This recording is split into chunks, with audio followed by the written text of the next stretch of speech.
दोस्तों नमस्कार। आप देख रहे हैं अभिराज आईएएस का हमारा ये ऑनलाइन प्लेटफॉर्म और आज हम लोग लेकर के आए हैं टेस्ट सीरीज जो है यूपी पीएससी, बीपीएससी, जेपीएससी से रिलेटेड जो क्वेश्चन पूछे जाते हैं उसी के अकॉर्डिंग ये टेस्ट सीरीज है। और आप लोगों को ये टेस्ट सीरीज आगे चल करके पता चलेगा कि कैसी है। इस पे कमेंट जरूर करिएगा, लाइक करिएगा, अच्छी लगे तो इसे शेयर भी करिएगा, क्योंकि ये जो फॉर्मेट बनाए गए हैं ये उसी तरह के बनाए गए हैं जो कि आपके एग्जाम के लिए महत्वपूर्ण है। तो चलिए बिना देर किए हुए हम चलते हैं पहले क्वेश्चन की तरफ। हमारा पहला क्वेश्चन है कि सूची 1 को सूची 2 से सम्मिलित कीजिए और सूचियों के नीचे दिए गए कूट से सही उत्तर का चयन कीजिए। अब देखिए सूची 1 में दिया गया है एसिटिक अम्ल, सिट्रिक अम्ल, लैक्टिक अम्ल और फॉर्मिक अम्ल, और दूसरे तरफ दिया गया है चींटी का डंक मारना, फटा हुआ दूध, सिरका और संतरा। ठीक, तो इसका सही आंसर हो जाएगा, सही आंसर क्या होगा? सही आंसर हो जाएगा आपका सी, और सी तो सही आंसर होगा आपका सी, यानी सी। लैक्टिक अम्ल किसके लिए है? जो फटा हुआ दूध के लिए है। एसिटिक अम्ल सिरका में निकलता है। लैक्टिक अम्ल, सिट्रिक अम्ल कहां से निकलता है? संतरा से। और फॉर्मिक अम्ल कहां से निकलता है? तो चींटियों के डंक मारने से। ठीक, तो आपका सही आंसर हो जाएगा सी। चलिए अगले प्रश्न की तरफ बढ़ रहे हैं। अगला प्रश्न दिया गया है कि निम्नलिखित कथनों पर विचार कीजिए। कथन ए, हरी पत्तेदार सब्जियों में विटामिन B12 नहीं पाया जाता है। ठीक, ऑप्शन कारण दिया गया है आर, विटामिन B12 जंतु उद्गम खाद्य पदार्थों में पाया जाता है। ठीक, तो अब यह देखिए कि कह रहा है कि जंतु उद्गम खाद्य पदार्थों में और हरी पत्तेदार सब्जियों में। तो जंतु उद्गम खाद्य पदार्थ क्या है भाई? आप देखेंगे कि जैसे कि मीट हो गया, मांस हो गया, मछली हो गया, ये जंतु उद्गम खाद्य पदार्थ हैं, उनमें पाया जाता है B12। ठीक, और B12 जो है, और ये जो है हरी पत्तेदार सब्जियों में कह रहा है कि नहीं पाया जाता, तो यह भी सही है। यानी कथन और कारण दोनों क्या हो गए? सही हो गए, लेकिन इसकी व्याख्या नहीं है। तो सही आंसर आपका क्या हो जाएगा? सही आंसर हो जाएगा आपका बी। ठीक, चलिए अगले प्रश्न की तरफ हम बढ़ रहे हैं। हमारा अगला प्रश्न है, कह रहा है कि भारत का निम्नलिखित में से कौन सा क्षेत्र भूकंप, भारत का निम्नलिखित में से कौन सा क्षेत्र भूकंप के सामान्य खतरे की आशंका वाला क्षेत्र है? ठीक, ऑप्शन ए दिया है गुजरात का कच्छ क्षेत्र, ऑप्शन बी पंजाब क्षेत्र, ऑप्शन सी दक्षिणी पूर्वी राजस्थान और ऑप्शन डी पश्चिमी उत्तर प्रदेश। तो देखिए ये जो गुजरात है, पंजाब है, यह उस पश्चिमी उत्तर प्रदेश है, यह जो है सामान्य नहीं विशेष भूकंपी जोन में है। लेकिन जो यह पूर्वी राजस्थान वाला क्षेत्र है यह जो है सामान्य भूकंपी जोन में है। जैसे आप देखेंगे कि भरतपुर हुआ, दौसा हुआ, ये वाला अलवर वाला जो बेल्ट है यह सामान्य भूकंपी जोन में आता है। ठीक, अब अगले प्रश्न की तरफ बढ़ रहे हैं। अगला प्रश्न हमारा दिया गया है कि क्या दिया गया है? अगला प्रश्न हमारा यह है कि मानव के मस्तिष्क का निम्नलिखित में से कौन सा भाग शरीर के तापक्रम के नियंत्रक में भूमिका निभाता है? तो मानव के मस्तिष्क का निम्नलिखित में से कौन सा भाग शरीर के तापक्रम के नियंत्रण में भूमिका निभाता है? इसका सही आंसर क्या हो जाएगा? ऑप्शन ए दिया है अनुमस्तिष्क, option B hippocampus, option C hypothalamus और ऑप्शन डी मेडुला। तो इसका सही आंसर हो जाएगा हाइपोथैलेमस। ठीक है ना, ये सही आंसर है इसका सी। चलिए अगले प्रश्न की तरफ बढ़ते हैं। निम्नलिखित में से कौन सा विटामिन युग्म प्रतिऑक्सीकरण की तरह कार्य करता है? तो ऑप्शन है ए तथा C vitamin, option B vitamin A तथा vitamin A, option C vitamin B2 तथा ऑप्शन डी है विटामिन ई तथा विटामिन के। इसका सही आंसर हो जाएगा विटामिन बी तथा विटामिन के। क्या हो जाएगा? विटामिन बी तथा विटामिन के। ठीक, अब चलिए अगले प्रश्न की तरफ बढ़ रहे हैं। निम्नलिखित में से कौन सा युग्म सही सुमेलित नहीं है? ये कुछ इकाई दिया गया है, कुछ यूनिट दिया गया है और उससे रिलेटेड चीजें जो है आपसे पूछी गई है। कहा गया कि प्रकाश वर्ष किसकी इकाई है? दूरी की इकाई है। पारसेक, डेसिबल और हर्ट्ज, तो इसमें जो है डेसिमल ध्वनि की तीव्रता की इकाई है और हर्ट्ज जो है किसकी इकाई है? आवृत्ति की इकाई है। लेकिन पारसेक जो है क्या है? ये समय की इकाई नहीं है। तो इसका सही आंसर क्या हो जाएगा? आपका बी हो जाएगा। अगले प्रश्न की तरफ, निम्नलिखित में से कौन सा युग्म सही सुमेलित नहीं है? ऊर्जा का प्रकार दिया गया है और पावर स्टेशन दिया गया है। तो सौर ऊर्जा, माउंट आबू, पवन ऊर्जा, मुपाडल, ऑप्शन सी जल विद्युत, कुंडाकुलम, ऑप्शन डी तापी ऊर्जा, पतरातु। ठीक, तो देखिए सौर ऊर्जा माउंट आबू ये राजस्थान में इसका पावर प्लांट है, पवन ऊर्जा मुंडापू इसका पावर प्लांट है, लेकिन जल विद्युत कुंडनकुलम जो है ये तमिलनाडु में है, लेकिन यहां पे क्या है कि एटॉमिक पावर प्लांट है। ठीक है ना, यहां पे क्या है कि जल विद्युत ना होकर के क्या है, एटॉमिक पावर प्लांट के लिए प्रसिद्ध है। और तापीय ऊर्जा के लिए पतरातु, ये पतरातु कहां पे है? पतरातु आपके झारखंड में है। ठीक है ना, तो ये तापीय ऊर्जा के लिए प्रसिद्ध है। अगला प्रश्न है कि सूची 1 को सूची 2 से सुमेलित कीजिए तथा सूचियों के नीचे दिए गए कूट का उपयोग कर सही उत्तर का चुनाव कीजिए। अब देखिए यह दिया गया है कि कौन सा क्षेत्र किस क्षेत्र का है। जैसे आप देखेंगे कि दिल्ली, मुंबई, जोधपुर और शिलांग, और एक तरफ शुष्क क्षेत्र, आर्द्र शुष्क और आर्द्र उष्ण एवं आर्द्र दिया गया है। तो इसके जो क्षेत्र हैं या इसके जो रिसर्च सेंटर बनाए गए हैं, तो उष्ण आर्द्र सेक्टर का जो रिसर्च सेंटर बनाया गया है वो जोधपुर में बनाया गया है। यही इसका सही आंसर हो जाएगा। ठीक है ना, तो इसका सही आंसर है आपका सी। अगले प्रश्न की तरफ बढ़ रहे हैं। अगला प्रश्न हमारा दिया गया है कि अगला प्रश्न है 8 नंबर से प्रश्न। अब चलिए चलते हैं हम 9वें नंबर की तरफ। 9वें नंबर में क्या है कि निम्नलिखित में से कौन से देश स्लोवाकिया के पड़ोसी देश हैं? ठीक, तो स्लोवाकिया के पड़ोसी देश कौन से हैं? ऑप्शन ए 1 नंबर पर दिया है सर्बिया, 2 नंबर पे चेक गणराज्य, 3 नंबर पे हंगरी और 4 नंबर पे ऑस्ट्रिया। तो इसमें सही कूट का चयन करना है, यानी ए पर 1 2 4, सी पर दिया गया है 2 3 4, बी पर 1 2 3 और डी में 1 3 4। इसका सही आंसर हो जाएगा 2 3 4, यानी चेक गणराज्य, हंगरी और ऑस्ट्रिया। तो स्लोवाकिया का पड़ोसी देश कौन सा है? चेक गणराज्य है, हंगरी है और ऑस्ट्रिया है, यानी सर्बिया जो है क्या है? नहीं है। ठीक है ना, तो सही आंसर आपका हो जाएगा सी। चलिए अगले प्रश्न की तरफ बढ़ रहे हैं। अगला प्रश्न दिया गया है, फिर इसी तरह से आपको अरेंज करना है। सूची 1 और सूची 2, एक तरफ जो है प्लेस दिया गया है, दूसरे तरफ जो है क्या दिया गया है कि इंडस्ट्री के बारे में बात की गई है। कह रहा है कि लॉस एंजलस जो है किस इंडस्ट्री के लिए जाना जाता है? तो जो देखिए ये लॉस एंजलस जो है ये जाना जाता है फिल्म उद्योग के लिए। ठीक है ना, लॉस एंजलस में क्या होता है? फिल्म उद्योग बनता है। इसे जो है अमेरिका की सिलिकॉन वैली के नाम से जाना जाता है। ठीक, और ये अमेरिका के पश्चिमी तट पर यानी कैलिफोर्निया स्टेट में जो है स्थित है। ठीक, अब देखिए ये बोस्टन की टी पार्टी का आप लोग नाम सुने होंगे। ठीक है ना, और यहाँ पे बोस्टन में क्या होता है? सूती कपड़े का निर्माण किया जाता है, सूती कपड़े का निर्माण हो जाता है। और फिलाडेल्फिया जो है प्रिंटिंग प्रेस के लिए प्रसिद्ध है। यह भी फिलाडेल्फिया भी जो है क्या है कि अमेरिका का प्रांत है। सैन डियागो में पोत निर्माण किया जाता है। सैन डियागो में क्या किया जाता है?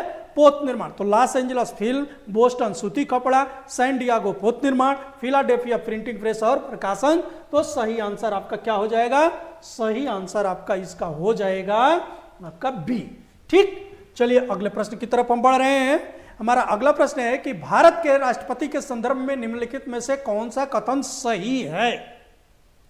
तो भारत के राष्ट्रपति के संबंध में कौन सा कथन सही है? राष्ट्रपति अपने पद की अवधि समाप्त हो जाने पर भी तब तक बना रहता है जब तक उसका उत्तराधिकारी अपना पद धारण न कर ले। ठीक, तो यह बात सही है कि राष्ट्रपति जो है चुनाव हो जाता है और वह जो है अपने उत्तराधिकारी को पद पर बैठा करके ही अपना पद छोड़ता है। दूसरी बात कि राष्ट्रपति संसद का संयुक्त अधिवेशन बुलाता है। ठीक, तो राष्ट्रपति संसद के सत्र को बुलाने का तो सत्र बुलाता है, सत्र का अवसान करता है, संयुक्त सत्र बुलाता है। ये सब काम कौन करता है? राष्ट्रपति ही करता है। तो 1 और 2 दोनों सही है। ठीक है ना, 1 और 2 दोनों सही है। आपका सही आंसर हो जाएगा 1। चलिए अगले प्रश्न की तरफ बढ़ रहे हैं। अगला प्रश्न हमारा दिया गया है 12वें नंबर का कि निम्नलिखित में से कौन सा युग्म सुमेलित नहीं है? ठीक, तो ये जो है सुमेलित नहीं है। Indian National Association, Congress Socialist Party, All India Forward Bloc और All India State People's Conference. देखिए जो ऑल इंडिया फॉरवर्ड ब्लॉक की स्थापना 1927 में हुई थी, सही है। कांग्रेस सोशलिस्ट पार्टी की स्थापना जो है 1934 में हुई थी, यह भी सही है। All India State People's Conference की स्थापना 1927, यह भी हुई है। लेकिन ऑल इंडिया नेशनल एसोसिएशन की स्थापना जो है 1936 में ना हुई थी, इसलिए यह क्वेश्चन क्या हो जाएगा, यह ऑप्शन क्या हो जाएगा, गलत हो जाएगा। ठीक, तो ये इसका सही आंसर हो जाएगा। धान की फसल में खैरा रोग निम्नलिखित में किसकी कमी के कारण होता है? तो ये जो है प्रश्न आपको दिया गया है कि धान की फसल में खैरा रोग किसकी कमी के कारण होता है। तो देखिए जो धान की फसल होती है, धान के फसल में उसकी पत्तियां जो है लाल लाल चीतीदार हो जाती है, उसी को कहते हैं खैरा रोग। और ये जो है कमी जिंक के कारण यानी जेडन के कारण होती है। और किसान जब इसकी दिखाई देने लगती है कि फसल में खैरा रोग हो गया है, तो वो क्या करते हैं कि या तो जिंक की मात्रा जो है खेतों में फसलों में इसकी छिटाई करते हैं, या जिंक का घोल बना करके स्प्रे के माध्यम से इसके पत्तियों पर छिड़काव करते हैं। पत्तियों पर छिड़काव करने से फायदा यह होता है कि कम से कम में भी अधिक से अधिक फसल की जो है इस रोग से बचाव किया जा सकता है। ठीक, तो इसका सही आंसर हो जाएगा आपका बी यानी जेडेन। चलिए अगले प्रश्न की तरफ बढ़ते हैं कि मुगल काल में निम्नलिखित में से क्या अधिकार कृषक का अपनी निजी भूमि पर होता था? तो जो है क्या करता था कि केवल भूमि को रेहन करने का, केवल भूमि का विक्रय करने का, केवल भूमि को दान देने का, उपर्युक्त में से सभी प्रकार के। तो देखिए उपर्युक्त में से सभी प्रकार के अधिकार जो थे मुगल काल में ये प्राप्त थे। ठीक, अगला प्रश्न है कि बुद्ध की समकालीन निम्नलिखित में से किस महिला को सर्वसम्मति से स्त्री रत्न घोषित किया गया? तो इसका सही आंसर हो जाएगा आपका क्या? Option A Amrapali, option B Prajapati Gautami, option C Mahamaya Devi, option D Yashodhara. तो सही आंसर है आपका कि अम्रपाली। ठीक है ना, तो अम्रपाली को क्या घोषित किया गया था? घोषित किया गया था स्त्री रत्न। ठीक है ना, स्त्री रत्न घोषित किया गया था इसको, किसको? यानी अम्रपाली को। और ये अम्रपाली क्या थी? यह जो थी कि वैशाली की एक गणिका थी और इसीलिए इसको जो है स्त्री रत्न घोषित किया गया था। दूसरी बात है कि मैंने एक चीज और बता दूं आपको कि देखिए यही जो वैशाली है, यहीं पे प्रजापति गौतमी को पहली बार संघ में प्रवेश दिलाया गया। किसको? प्रजापति गौतमी को। इससे पहले जो है महात्मा बुद्ध जो है स्त्रियों को संघ में प्रवेश की अनुमति नहीं दिए थे, क्योंकि उनका तर्क था, वो कहते थे कि यदि संघ में स्त्रियों का प्रवेश दिला दिया जाए तो जो संघ 1000 वर्ष तक चलेगा वो 500 वर्ष में ही समाप्त हो जाएगा। लेकिन प्रजापति गौतमी के जीत और उनके शिष्य आनंद के आग्रह के बाद प्रजापति गौतमी को पहली बार जो है वैशाली में संघ की प्रवज्ञा दिलाई गई। तो क्वेश्चन आपसे बनेगा कि सबसे पहले जो है महिला भिक्षुणी कौन बनी? प्रजापति गौतमी। कहां बनी? वैशाली में बनी। ठीक है ना, और उसी वैशाली की नगर वधु गणिका जो थी अम्रपाली भी थी, जिसने महात्मा बुद्ध को अम्रपाली वन वाटिका विहार दान में दिया था। चलिए अगले प्रश्न की तरफ बढ़ रहे हैं। अगला प्रश्न है कि सविनय अवज्ञा आंदोलन, और एक चीज और देख लीजिए, जो ये महामाया है ये महात्मा बुद्ध की मां थी, यशोधरा जो है ये महात्मा बुद्ध की क्या थी? पत्नी। चलिए सविनय अवज्ञा आंदोलन के संदर्भ में निम्नलिखित कथनों में कौन सा सही है? महात्मा गांधी को नमक कानून तोड़ने के विरोध में सजा नहीं दी गई थी, बिल्कुल सही है। मदन मोहन मालवीय, देवदास गांधी और एम.के. मुंशी को नमक कानून तोड़ने पर सजा दी गई थी, नहीं दी गई थी। तो इसलिए सही आंसर आपका क्या हो जाएगा? ए। ठीक है ना, यानी एक सही है, बाकी सब गलत। अगला है कि भारत के राष्ट्रपति के निषेधाधिकार की शक्ति का स्वरूप है। तो क्या स्वरूप है? तो संपूर्ण निषेधाधिकार, पॉकेट निषेधाधिकार और निलंबनकारी निषेधाधिकार, और डी उपर्युक्त में से कोई नहीं। तो जो राष्ट्रपति को शक्ति प्राप्त है कि वह किसी बिल को क्या कर सकता है? लौटा सकता है, उसको अपने पास रख सकता है, मना कर सकता है, ये सभी अधिकार राष्ट्रपति को दिए गए हैं। तो इसका सही आंसर क्या हो जाएगा?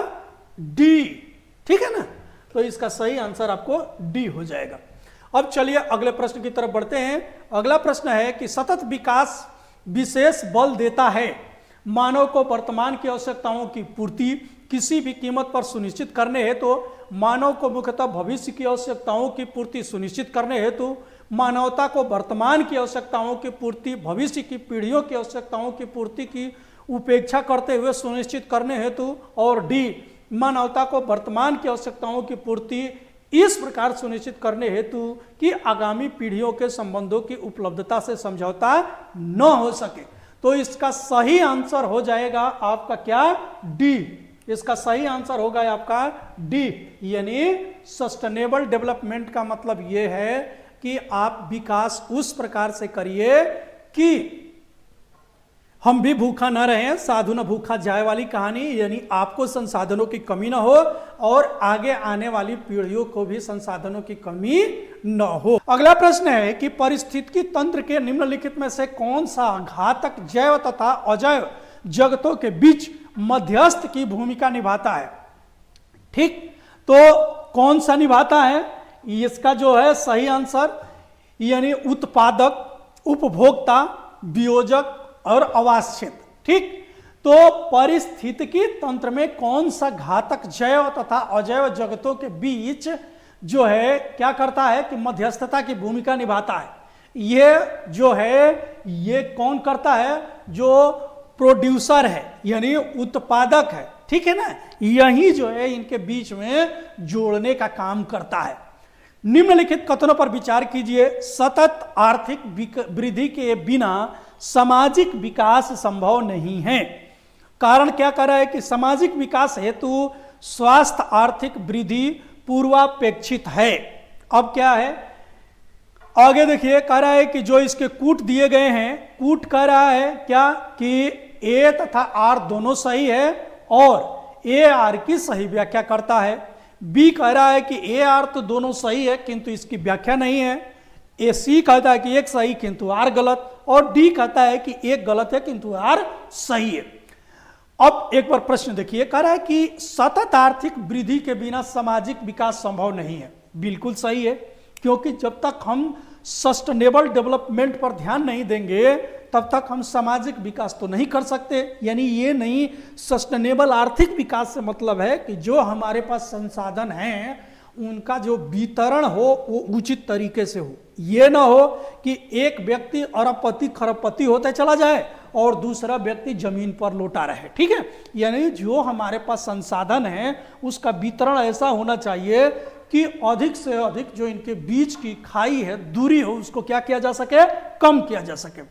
सामाजिक विकास हेतु स्वास्थ्य आर्थिक वृद्धि पूर्वापेक्षित करता है। ठीक है ना, कह रहा है कि यदि सामाजिक विकास अब कर रहे हैं तो सामाजिक विकास तभी संभव होगा जबकि लोगों का आर्थिक विकास होगा। बिना आर्थिक विकास के सामाजिक विकास की कल्पना नहीं की जा सकती। इसलिए ए और आर दोनों सही है और ए आर की सही व्याख्या, ए आर जो है ए की क्या है, सही व्याख्या भी है। ठीक, अगले प्रश्न की तरफ हम बढ़ रहे हैं। हमारा अगला प्रश्न दिया गया है कि निम्नलिखित में से कौन सा युग्म सही सुमेलित नहीं है। शहर और नदी के तट पर अवस्थित। देखिए, जो शहर, कौन सा शहर है, किस नदी पर जो है ये बसा है, इसको जो है दिया गया है जबलपुर। जबलपुर नर्मदा नदी। कह रहा है कि कौन सा शहर युग्म सुमेलित नहीं है, तो सभी जानते हैं जबलपुर जो है ये नर्मदा नदी पर है। अगला जो है आपको दिया गया है क्या कि अगला शहर है हैदराबाद। हैदराबाद दिखा रहा है कृष्णा नदी, कोटा चंबल नदी और नासिक गोदावरी नदी। तो देखिए, जबलपुर नर्मदा नदी पर है, बिल्कुल सही है। लेकिन जो ये हैदराबाद है ये कृष्णा नदी पर न बस करके किस नदी पर बसा है, ये मूसी नदी पर है। ठीक है ना, तो ये क्वेश्चन जो है आपका क्या हो जाएगा, सही हो जाएगा। अपनी ऑप्शन बी गलत है, क्योंकि हैदराबाद कृष्णा नदी पर ना होकर के कहां पे है, मूसी नदी पर है। कोटा चंबल नदी पर है और नासिक गोदावरी नदी पर है। क्लियर। अगले प्रश्न की तरफ बढ़ते हैं कि भारत में ब्रिटिश शासन काल में उत्तर प्रदेश के निम्नलिखित में से किस स्थान को रंग थिएटर के रूप में जाना जाता है। किसको जाना जाता है, ये यूपी का एग्जाम जो लोग दे रहे हैं उनके लिए महत्वपूर्ण क्वेश्चन है।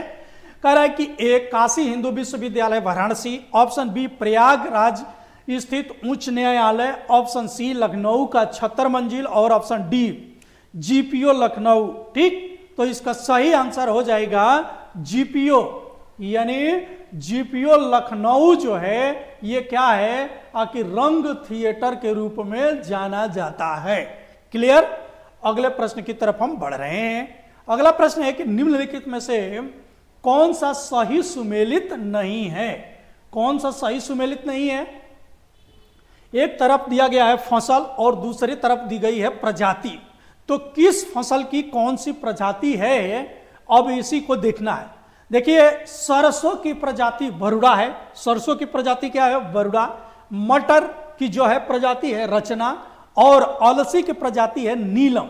लेकिन धान की प्रजाति जो है राधे नहीं है। धान की कई सारी प्रजातियां हैं, जैसे जया है, मंसूरी है, ये सब प्रजातियां जो है धान की है। राधे प्रजाति जो है धान की नहीं है, इसलिए सही आंसर आपका क्या हो जाएगा? डी। अगले प्रश्न की तरफ बढ़ रहे हैं कि निम्नलिखित में से कौन सी गैस प्राचीन पृथ्वी के वायुमंडल से अनुपस्थित थी। ठीक, कह रहा है कि निम्नलिखित में से कौन सी गैस प्राचीन पृथ्वी के वायुमंडल से अनुपस्थित थी। तो प्राचीन काल में जब पृथ्वी आई तो इस पे कौन सी गैस नहीं थी? मीथेन थी, अमोनिया थी, कार्बन डाइऑक्साइड थी, लेकिन ऑक्सीजन नहीं था। जब तक ऑक्सीजन नहीं आया तब तक पृथ्वी पर जीव नहीं था। जैसे ही ऑक्सीजन आया पृथ्वी पर जीवों का आगमन शुरू हो गया। तो कौन सी गैस अनुपस्थित थी? यानी ऑक्सीजन। बाद में ऑक्सीजन आया। ठीक, अगला प्रश्न है कि कोरोना रोगियों के उपचार के लिए प्रयुक्त हाइड्रोक्सीक्लोरोक्विन दवा निम्नलिखित में से किस पौधे के छाल से प्राप्त होती है। अब देखिए, कह रहा है कि हाइड्रोक्सीक्लोरोक्विन जो है अश्वगंधा, स्पर्शगंधा, एलोवेरा और सिनकोना। तो देखिए, ये जो क्लोरोक्विन जो है ये सिनकोना के छाल से ये पाया जाता है, और मलेरिया की दवा भी इसी के छाल से बनाई जाती है। ठीक है ना, सिनकोने से। अब अगला चलिए कि मुद्रास्फीति अर्थव्यवस्था के निम्नलिखित वर्ग हेतु लाभकारी है। क्या है? लाभकारी है। ऑप्शन ए लेनदार, ऑप्शन बी देनदार, ऑप्शन सी बांड एवं प्रतिभूतियों में निवेशक, और ऑप्शन डी उपभोक्ता। ठीक, तो इसका सही आंसर हो जाएगा क्या कि मुद्रास्फीति अर्थव्यवस्था के किस वर्ग से है?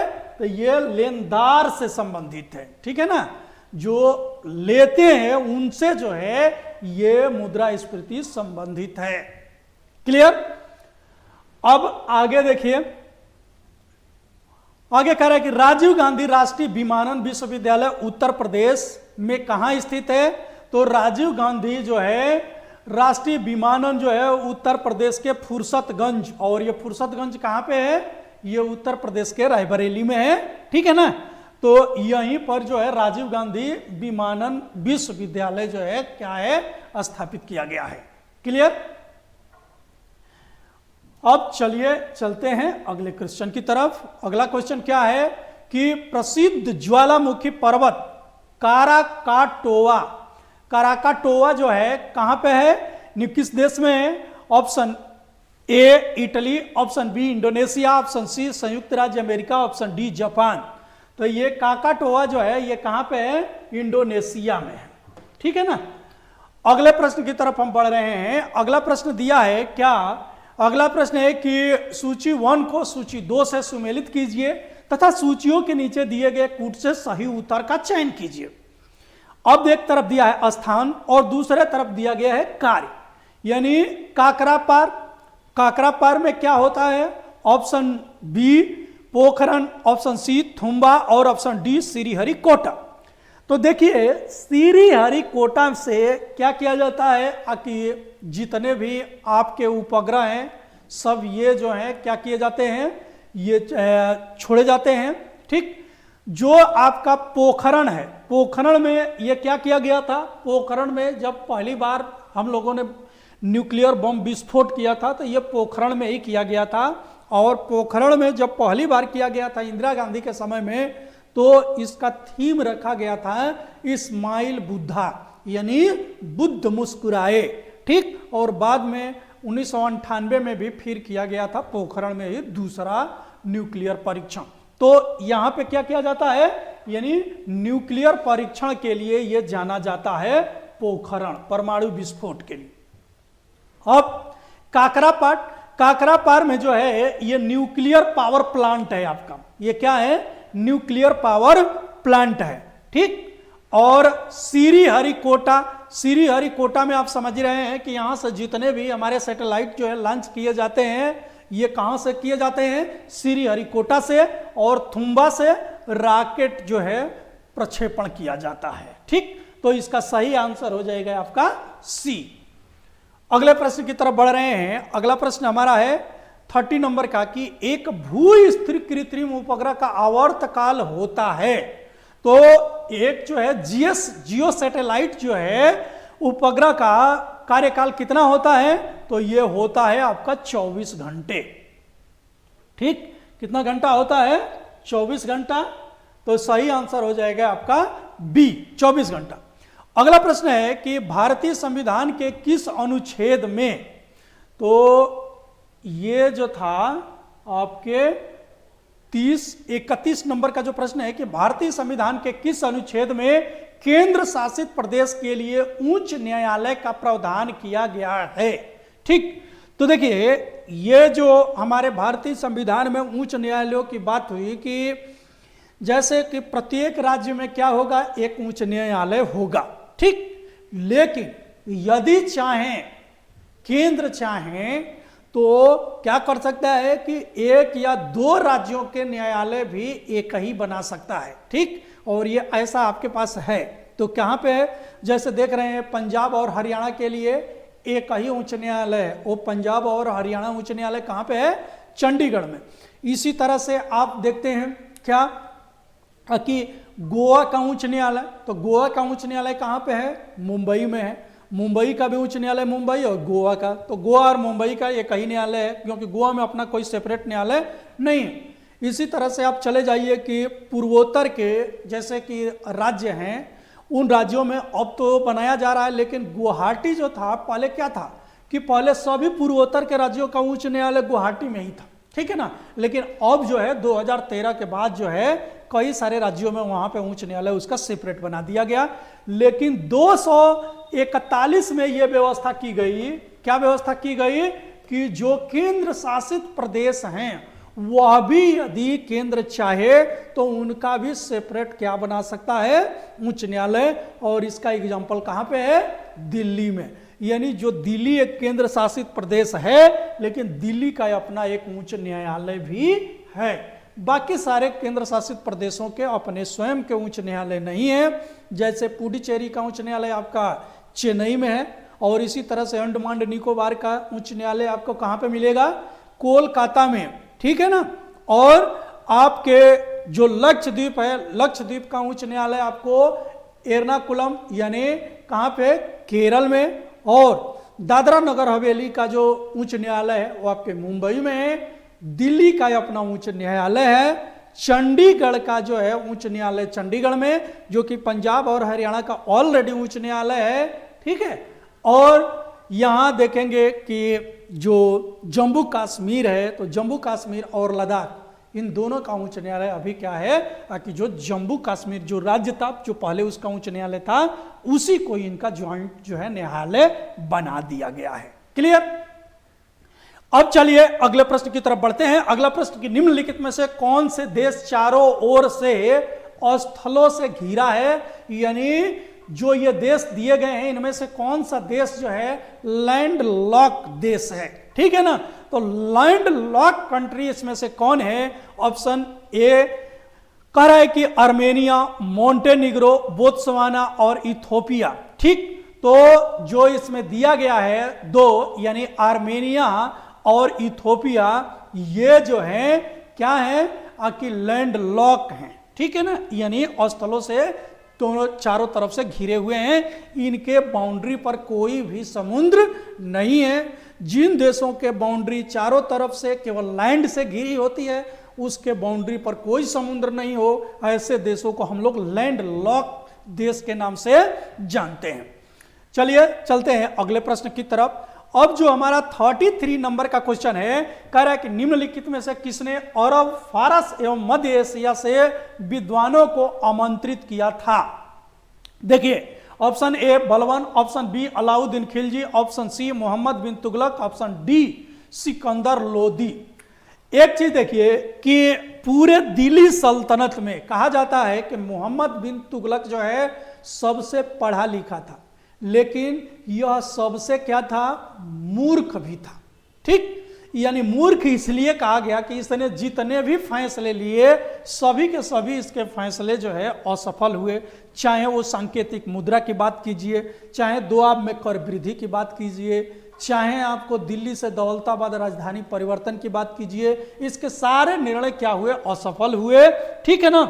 और इतिहासकार जो है कौन, जो है स्टेनले हॉल कहते हैं कि लगता था कि इसमें जो है, स्टीफन कहते हैं कि इसमें लगता था कि थोड़ा सा इसमें पागलपन का भी लक्षण था। तो सबसे विद्वान था, तो जब विद्वान था तो ये विद्वानों की इज्जत भी करेगा। यानी मोहम्मद बिन तुगलक ने अपने यहाँ क्या बनाया कि अरब से, फारस से और मध्य एशिया से विद्वानों को बुलाया, उनसे चर्चा परिचर्चा किया।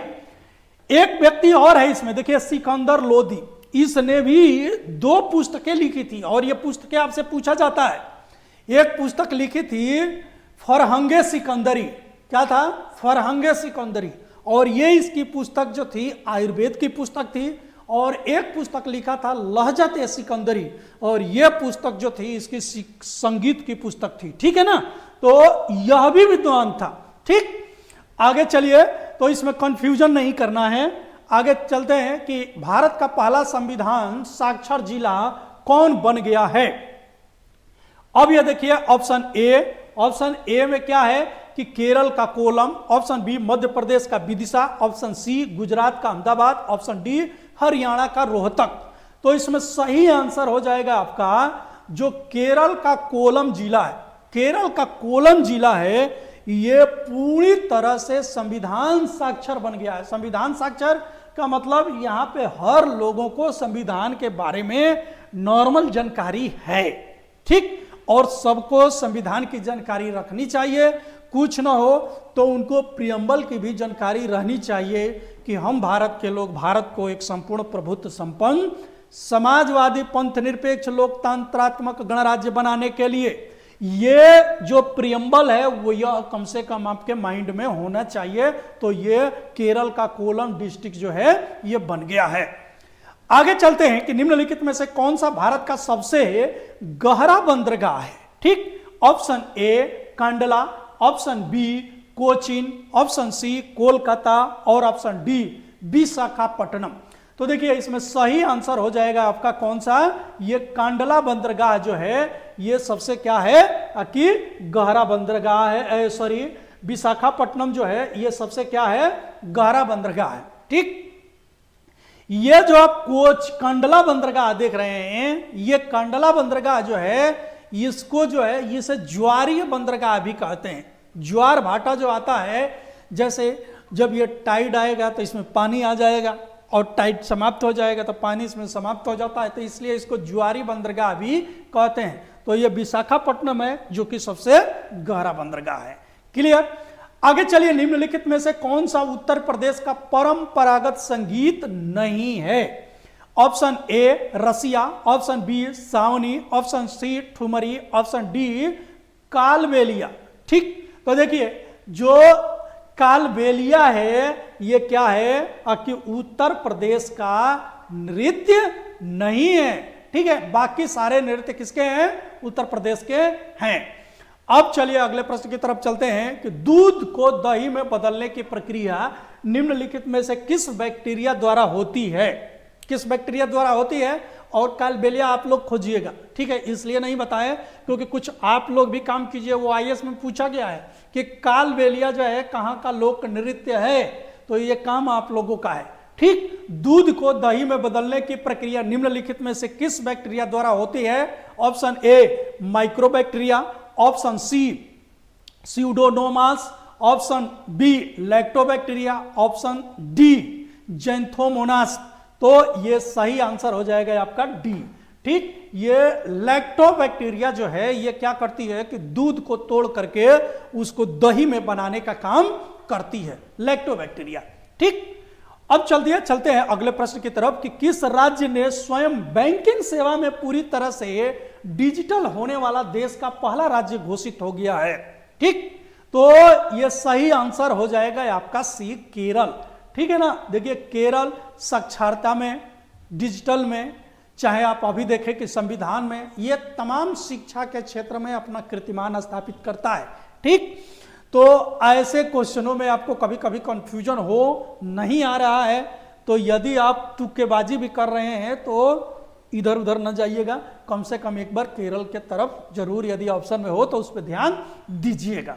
ठीक है ना, आगे हम चलते हैं कि विश्व बैंक का मुख्य उद्देश्य है विनिमय दर की स्थिरता को बनाए रखना, मौद्रिक सहयोग को बढ़ावा देना, पुनर्निर्माण हेतु ऋण देना, उपर्युक्त में से कोई नहीं। ठीक, अब देखिए इस प्रश्न को समझिए।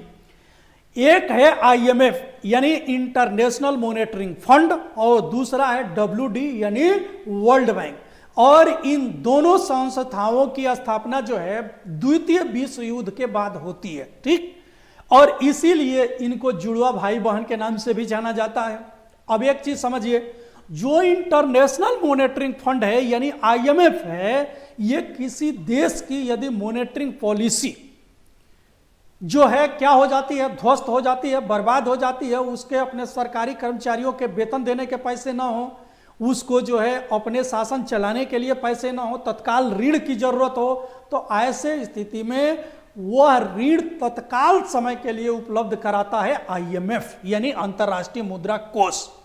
लेकिन यदि किसी देश में जो है विनिर्माण या इंफ्रास्ट्रक्चर को डेवलप करना हो, जैसे स्वास्थ्य के क्षेत्र में, शिक्षा के क्षेत्र में, रोड के क्षेत्र में या ऊर्जा के क्षेत्र में, वह क्षेत्र डेवलप करना चाहता है और उसके लिए पैसा नहीं है, तो उसका सहयोग करता है डब्ल्यूवी यानी वर्ल्ड बैंक। तो इसी को कह रहा है कि निर्माण या पुनर्निर्माण के लिए जो आपको पैसा देता है वो कौन देता है, वर्ल्ड बैंक देता है, और ये लॉन्ग टर्म के लिए लोन देता है। ठीक है ना, 10 साल 20 साल 50 साल के लिए ये आपको पैसा देता है, लेकिन जो आईएमएफ है वो कम समय के लिए पैसा वो आपको देता है। और इसी तरह से आप समझ लीजिए कि जब कोई लंबे समय के लिए पैसा देगा तो ब्याज कैसा लेगा, और जो कम समय के लिए देगा वो ब्याज कैसे लेगा, ये आप लोगों को समझना है। ठीक, चलिए अगले प्रश्न की तरफ चलते हैं। अगला प्रश्न क्या है कि उत्तर प्रदेश के निम्नलिखित विश्वविद्यालयों में से कौन सा प्राचीनतम विश्वविद्यालय है। ऑप्शन ए दिया गया है क्या कि संपूर्णानंद संस्कृत विश्वविद्यालय वाराणसी, ऑप्शन बी काशी विद्यापीठ विद्यालय वाराणसी, ऑप्शन सी दीनदयाल उपाध्याय गोरखपुर विश्वविद्यालय गोरखपुर, और ऑप्शन डी इलाहाबाद विश्वविद्यालय इलाहाबाद। और एक चीज, हाँ, चैनल पे नए हैं सब्सक्राइब कर लीजिएगा, क्योंकि क्वेश्चनों की प्रकृति को देख करके यदि आप लोग क्वेश्चन देख रहे हैं, सीरियस एग्जाम दे रहे हैं, तो ये गारंटी है कि जिस तरह के प्रश्न हम लोग बना रहे हैं, यदि आप सीरियस तरीके से प्रश्नों का एनालिसिस करेंगे तो आपको पता चल जाएगा कि इस प्रश्नों में डेप्थ कैसी रखी गई है। ठीक है ना, तो मैं आशा करूंगा कि आप लोग जो भी हम लोग सीरीज लेकर के आ रहे हैं उस पर बने रहिए, चैनल को सब्सक्राइब कर लीजिए, और वीडियो देख रहे हैं तो लाइक जरूर करिए, जिससे कि हम लोगों का मनोबल बना रहे कि आपके लिए इस तरह की जो है सीरीज हम लोग लेकर के आए। क्योंकि इन प्रश्नों को बनाने में जो है एक रिसर्च टीम हमारी लगी है, जो कि इस तरह के प्रश्न लेकर के आती है, जिससे हम आप लोगों के सामने प्रेजेंट कर रहे हैं। ठीक, तो और वो सारे लोग ऐसे लोग हैं जो ऑलरेडी इन एग्जाम को क्वालिफाई किए हैं, ऐसे लोगों के प्रश्न जो है आपके सामने रखा जा रहा है। तो संपूर्णानंद संस्कृत विश्वविद्यालय वाराणसी, काशी विद्यापीठ वाराणसी, दीनदयाल उपाध्याय गोरखपुर विश्वविद्यालय गोरखपुर, इलाहाबाद विश्वविद्यालय इलाहाबाद। ठीक, तो इसका सही आंसर हो जाएगा इलाहाबाद विश्वविद्यालय इलाहाबाद। और इलाहाबाद विश्वविद्यालय को पूरब का ऑक्सफोर्ड के नाम से भी जाना जाता है। ठीक है, तो ऑक्सफोर्ड विश्वविद्यालय कहां पे है आपको पता है, लंदन यानी इंग्लैंड में। और पूरब का ऑक्सफोर्ड के नाम से हमेशा जाना जाता था किसको, इलाहाबाद विश्वविद्यालय को, यानी ये प्राचीनतम, ये सारे विश्वविद्यालयों में सबसे प्राचीनतम विश्वविद्यालय कौन है, इलाहाबाद विश्वविद्यालय। अगले प्रश्न की तरफ बढ़ रहे हैं। भारतीय राष्ट्रीय कांग्रेस क्या है, भारतीय राष्ट्रीय कांग्रेस, भारतीय राष्ट्रीय कांग्रेस के अधिवेशन के लिए छुट्टियों का मनोरंजन अभिव्यक्ति का प्रयोग किया, किसने किया, तो option A Lala Lajpat Rai, option B Gopal Krishna Gokhale, Lokmanya Tilak, option C Aurobindo Ghosh और बंकिम चंद्र चटर्जी। तो देखिए, चूंकि जब कांग्रेस जो थी अपने इनिशियल स्टेज में थी, यानी प्रारंभिक स्थिति में थी, तो उस समय कांग्रेस का हर साल यानी 28 दिसंबर को हर साल इसका क्या होता था, वार्षिक अधिवेशन होता था। लेकिन उस समय तक, यानी जब तक इसमें गांधी जी का आगमन नहीं हुआ, कब गांधी जी आते हैं भारत, 1915 और 1917 में चंपारण सत्याग्रह से गांधी जी चमकते हैं और विश्व पटल पर छा जाते हैं। लेकिन इससे पहले जो कांग्रेस थी, इसमें क्या होता था कि केवल वार्षिक अधिवेशन होता था, थोड़ी बहुत चर्चाएं होती थी, कुछ इंटेलेक्चुअल लोग इसमें पार्टिसिपेट करते थे, आम पब्लिक की जो भागीदारी थी उसमें होती नहीं थी। इसीलिए गरम दल के नेता बाल गंगाधर तिलक कहते हैं कि यह केवल मनोरंजन और टूरिस्ट का काम करते थे ये लोग, यानी कलकत्ता में हुआ सब चले गए, मुंबई में हुआ सब चले गए, यानी जो कांग्रेस के लीडर हैं इनको टूरिज्म का एक नया अवसर मिल गया है, इसका ये खिल्ली उड़ाए, व्यंग उड़ाए अपने इन सिद्धांत कथनों के माध्यम से। अगला प्रश्न है कि निम्नलिखित में से कौन सा बैंक कृषि एवं ग्रामीण विकास को प्रोत्साहित करता है। ठीक, तो देखिए, ग्रामीण एवं कृषि को प्रोत्साहित करने के लिए ये एक अलग से बैंक बनाया गया। और ये कौन सा बैंक बनाया गया, तो HDFC बैंक, ये तो प्राइवेट बैंक है, एक्जिम बैंक, या बंधन बैंक, नाबार्ड। ये नाबार्ड की स्थापना ही इसीलिए की गई थी कि यह क्या करे, यह जो है कृषि क्षेत्र में विकास पर अपना ध्यान दे। तो नाबार्ड जो है कृषि को प्रोत्साहित करने के लिए बनाया गया था। अब जो है 1830 में धर्म सभा की स्थापना निम्नलिखित में से किसके द्वारा किया गया था। देखिए, क्वेश्चन आ रहा है कि 1830 में धर्म सभा की स्थापना किसके द्वारा की गई। 1830 में option A Mrityunjay Vidyalankar, option B Dwarkanath Tagore, option C Debendranath Tagore और ऑप्शन डी राजा राधाकांत देव।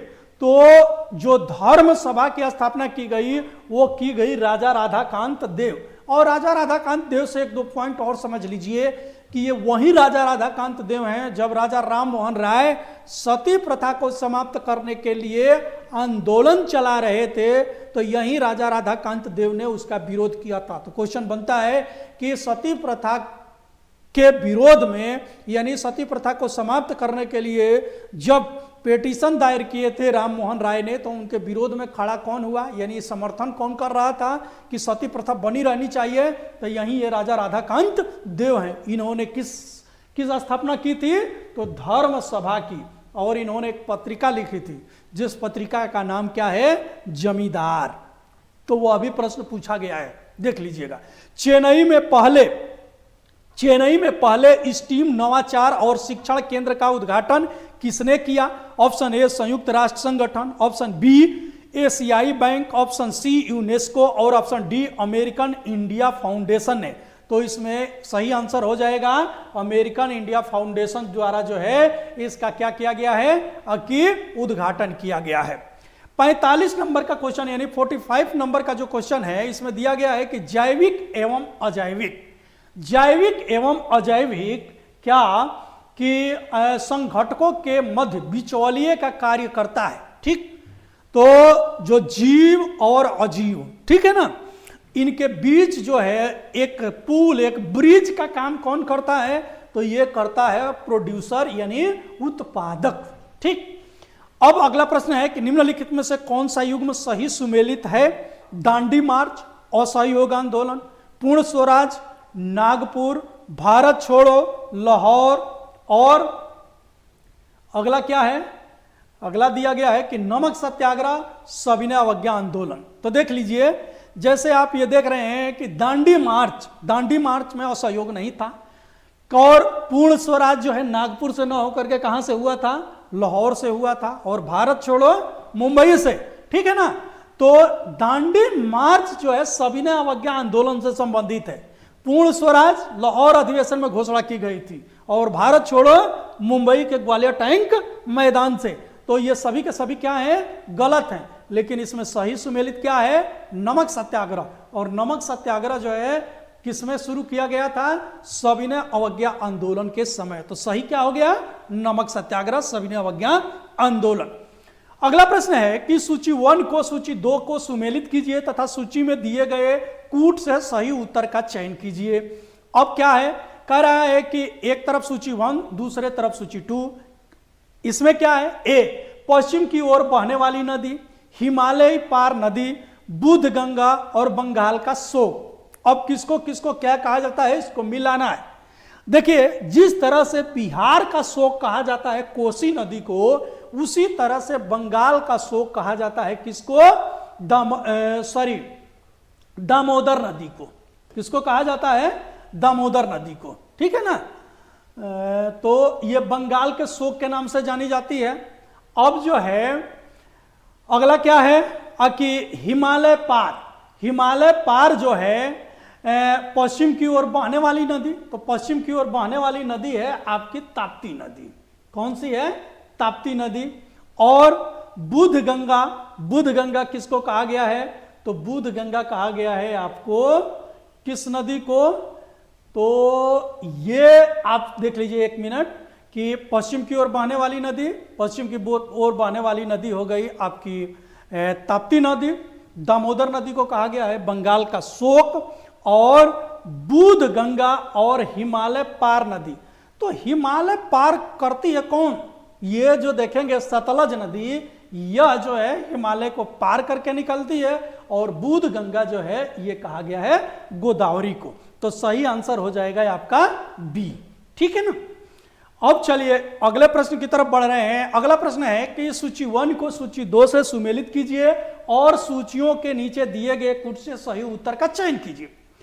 अब ये कुछ आर्टिकल दिए गए हैं और इन आर्टिकलों में किस किस के जो है बात कही गई है। तो देखिए, ए नंबर पे अनुच्छेद 341 यानी 341, अनुच्छेद जो है दिया गया है 315, और अनुच्छेद 360 और अनुच्छेद 351। अब इसमें कहा गया कि इनको मिलाना है, ठीक। तो किस अनुच्छेद में किसकी चर्चा की गई है, तो आपको 315 में कहा गया है किसके बारे में, तो ये कहा गया है कि अनुच्छेद 300 यानी 41 में अनुसूचित जातियों और जनजातियों के बारे में चर्चा की गई है। तो 41 में किसके, अनुसूचित जाति और जनजातियों के बारे में की गई है। अब अनुच्छेद 315 में किसके बारे में चर्चा है, तो लोक सेवा आयोग के बारे में चर्चा है। और ऑप्शन 360 में किसके बारे में चर्चा की गई है, तो ये जो है आपका जो सी है, ये सी में यानी वित्तीय आपात की जो चर्चा की गई है किसमें, 360 में। और अनुच्छेद 351 में किसके, हिंदी भाषा के विकास पे बात कही गई है, ठीक। तो ये सही आंसर हो जाएगा, आप इसे मिला लीजिएगा, यानी आपका बी। क्लियर। अब चलिए अगले प्रश्न की तरफ बढ़ रहे हैं कि कश्मीर के शासक जैन उल आबुदीन का वास्तविक नाम क्या था, ठीक। तो ये देखिए, जो कश्मीर का शासक था जैनुल आबुदीन, इसे कश्मीर का अकबर भी कहा जाता है। क्या कहा जाता है, कश्मीर का अकबर। और इसका वास्तविक नाम था शाही खां।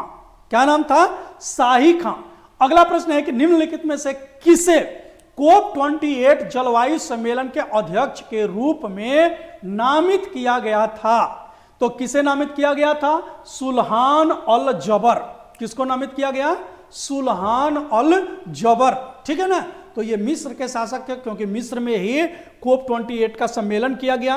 तो सुल्तान अल जबर को जो है 8 का जो है अध्यक्ष, और ये चीज होता है कि जहां पे जिसका अध्यक्ष है सम्मेलन होता है उसी देश के राष्ट्राध्यक्ष को उसकी अध्यक्षता दी जाती है। जैसे आप देख रहे हैं कि भारत में इस समय G20 की अध्यक्षता मिली हुई है, तो जाहिर सी बात है कि जो हमारे भारत के राष्ट्राध्यक्ष हैं उनको जो है G20 की अध्यक्षता हमको क्या है कि मिली हुई है, यानी आज इस साल भारत जो है G20 की अध्यक्षता कर रहा है।